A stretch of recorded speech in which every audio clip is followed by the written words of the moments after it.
The Manta Ray performs for the Skywatch group. On only two known occasions did the Manta Ray put on performances for people who gathered at the north end of West Searsville Rd, Orange County, New York. One of the performances took place on the night of 14 October 1994, which was a Friday, and is the subject of this report. The other took place 10 days later on 24 October 1994, which was a Monday. They witnessed the Manta Ray take off from a nearby field, fly in a large omega-shaped path above fields and separating forests, and then spiraling down into one of the forests, presumably through an opening in the forest, where its lights could be seen passing behind trees. This picture shows the Manta Ray passing through the forest into the ground and passing behind trees. The next picture was taken on 24 October.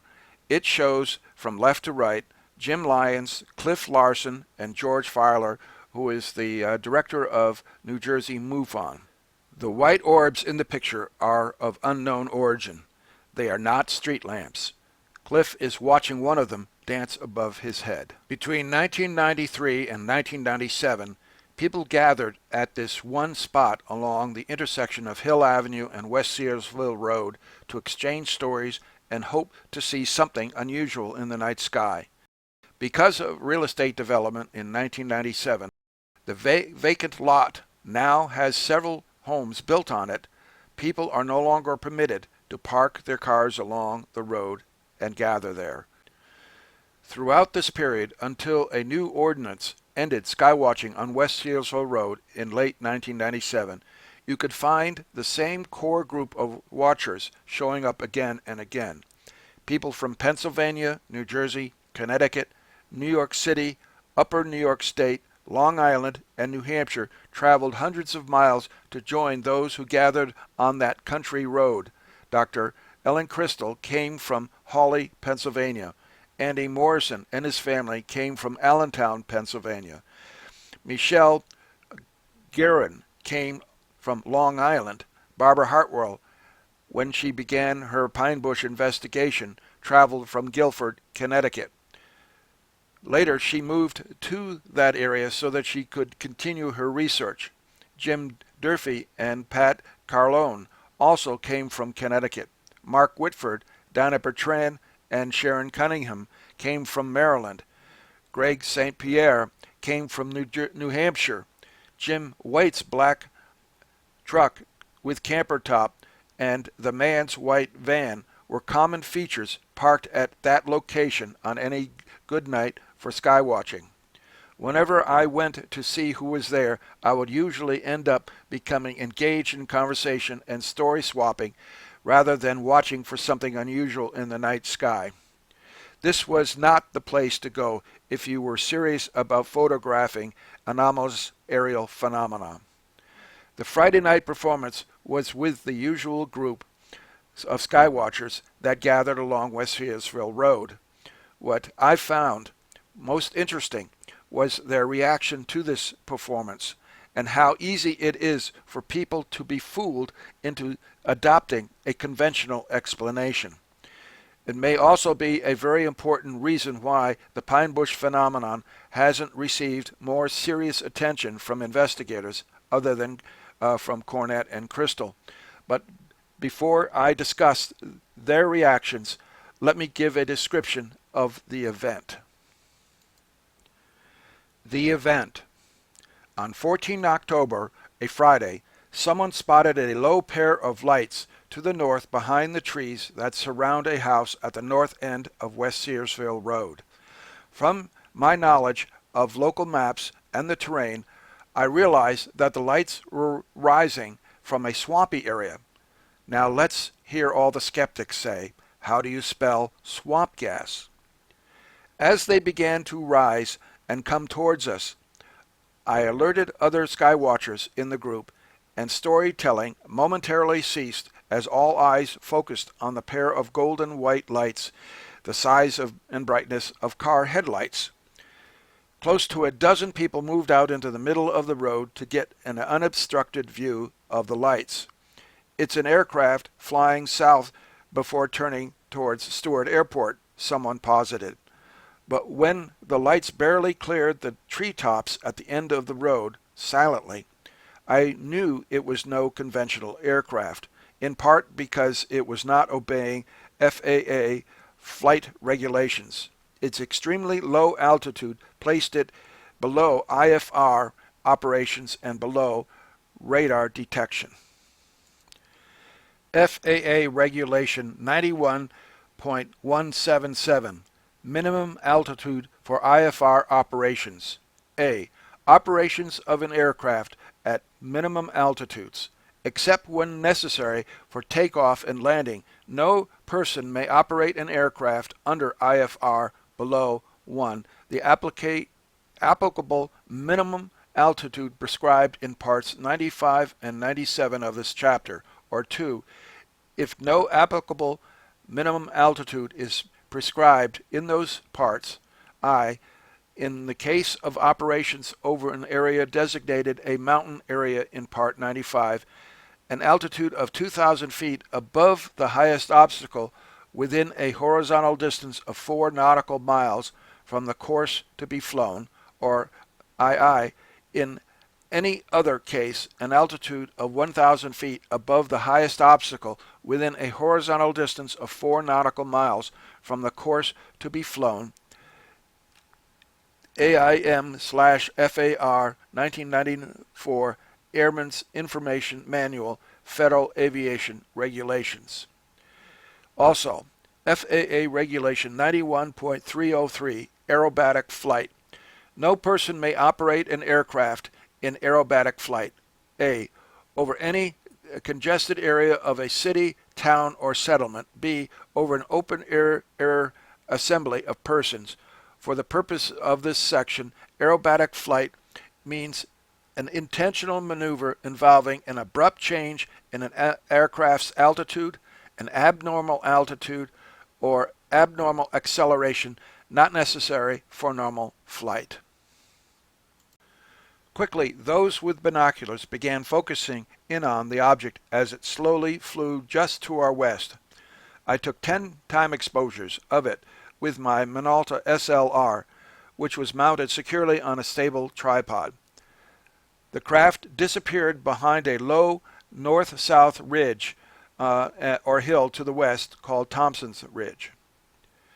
A simple trigonometric calculation based on distance and the highest point on that ridge indicates that this craft dropped below 300 feet in order to disappear behind that hill.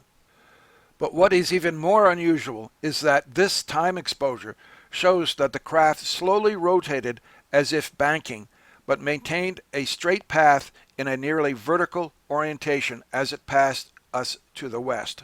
Photograph number 7 even shows a movement of its lights which resembles a sine wave pattern, implying that the propulsion system had been given a boost in order to maintain stable flight. That pattern is not due to camera vibration, that is, the camera was mounted on a stable tripod, which is of a different shape and, if it occurs, only occurs just after the shutter is open. The sine wave pattern, however, is in the middle of the time exposure. In a vertical orientation, the craft's angular left side could be mistaken for a tail fin. It rose to its highest altitude almost due west of our location, and then began a slow descent behind the hill, forming a gentle arcing flight path.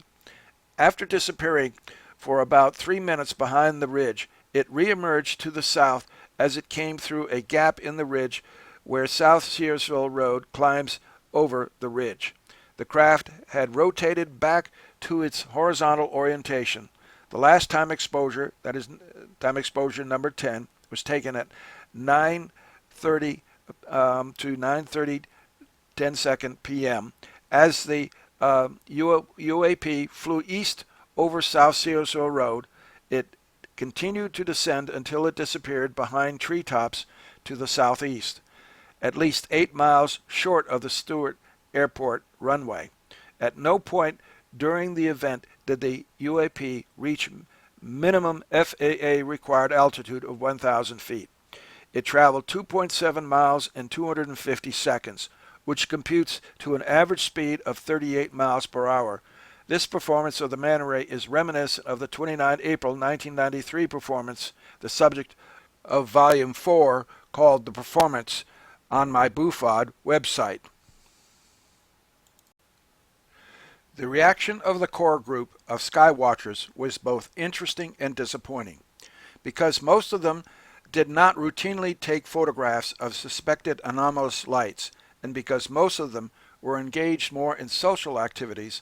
I got one of my best experiences that night watching them analyze something that to me was highly anomalous. Most of the time when I stopped by to learn of any new and unusual sightings, I heard an all too familiar response: "We haven't seen anything but airplanes." Because I had come out many nights during 1992 through 1993, and because I had taken the time, effort, and expense to record almost everything I saw flying at night, I had accumulated an enormous amount of photographic evidence for anomalous craft. These were published last year in 2019 in Unconventional Aerial Phenomena in the Hudson and Wallkill River Valley of New York. I wondered how this core group of people coming out at night even more frequently than I had over the years wasn't seeing anything. As the Manta Ray passed behind the low hill to our west, Jim White blurted out that he saw a tail fin through his binoculars, and concluded that it was just a conventional aircraft, as he had posited earlier when the lights were too far away to determine what it was.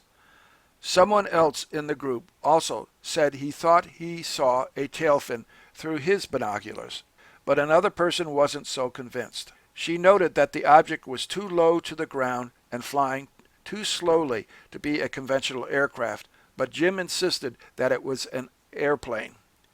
With that, everyone returned to their former activities along the side of the road, and one of the best performances of the Manta Ray I had on film was summarily dismissed as nothing extraordinary.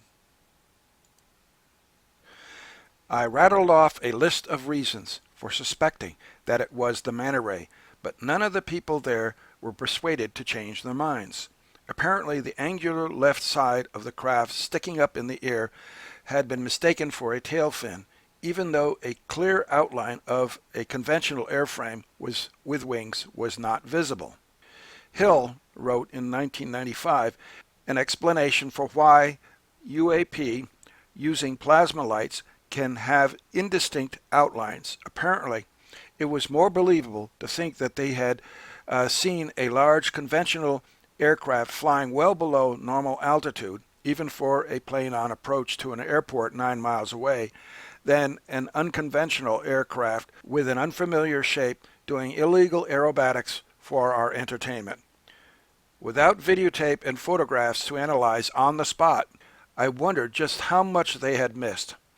On that night, I became convinced that the core group of skywatchers wanted something that was extraordinary and which didn't require much analysis or thought to conclude it was a UFO.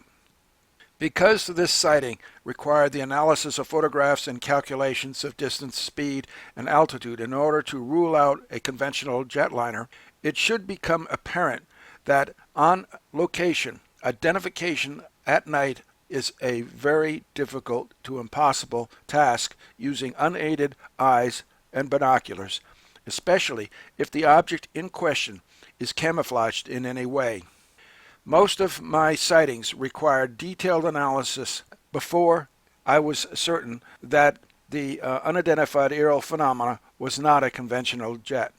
High-tech instruments such as a spectroradiometer and optical tracking and triangulating devices are required in the field in order to identify unique aspects of UAP, lighting, speed, and distance. Unfortunately, such instrumentation is very expensive, precluding their use by non-professionals.